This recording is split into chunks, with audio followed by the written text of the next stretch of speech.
The Goldfinch, which has great pedigree. It's adapted from a novel by Donna Tartt that everyone who has read it loves. I haven't read it. Have you read The Goldfinch? I have not. Okay, but I hear very good things. Screenplay by Peter Strawn, whose credits include co-writing Tinker Tailor and, of course, Frank. Directed by John Crowley, who made Brooklyn, which I really, really love, starring Ansel Elgort, who I thought was great in Baby Driver, Nicole Kidman, who should have got an Oscar nomination for Destroyer. So, you know. What could go wrong? What could possibly go wrong? Answer, pretty much everything.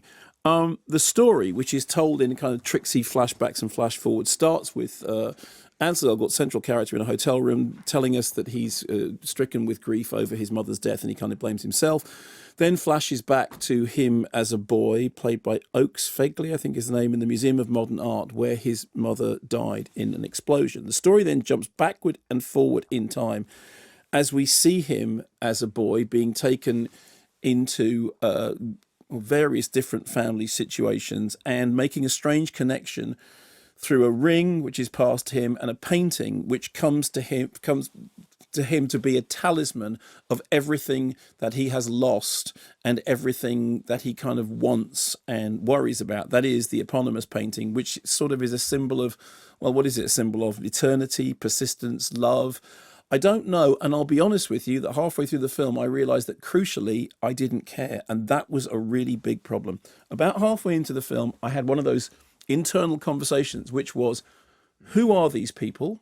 Like tell myself where these characters are and how involved are you in what happens to them? And sadly the answer was, I actually don't really know, and as a result of that, I'm not really emotionally involved because the film keeps telling me that something very profoundly emotional is happening, and yet somehow I'm not feeling it. It was a strange combination of being really rushed, but also very slow. Like the film was pulling in two completely different directions. Like it had its foot on the accelerator and on the brake at the same time. And all you could do was smell the clutch fluid of narrative burning away. The clutch fluid of narrative. I'm sorry, that just came to me as I said it, but I'm very, very happy with it. Clutch fluid of narrative. Initially, use that. It reminded me tonally of that thing, Stephen Doldry's film Extremely Loud and Incredibly Close, which is another film involving a cataclysmic event that was full of, sort of apparent importance, and yet somehow it just never gave you the sense that actually you were as engaged as you should have been. I kept thinking, well, the production design is really nice. The score by Trevor Grekis is very adventurous. The construction of the film, the mosaic-like time pattern construction is... So why is it that it's utterly inert? And there's two possible answers. One of them is that the book is unfilmable. Now, generally, when people say a book is unfilmable, what it means is it hasn't been filmed this time. But it may be that this is an unfilmable book because I have spoken to so many people about it who describe the experience of reading the book as utterly page-turning. Like they're desperate to find out what happened on the next page, and they're completely engrossed in it.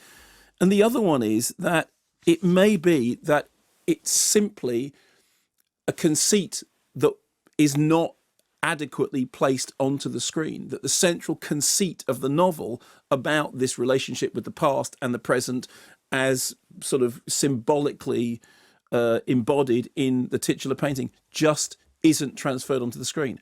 All I can tell you is I sat there watching it thinking, there are so many good things in this, none of them are touching me in the slightest. And I was bored. And that's almost the most damning thing. Yeah. So considerably less than the sum of its parts. Considerably less than the sum of its parts. But I was inhaling the burning clutch fluid of narrative. This is...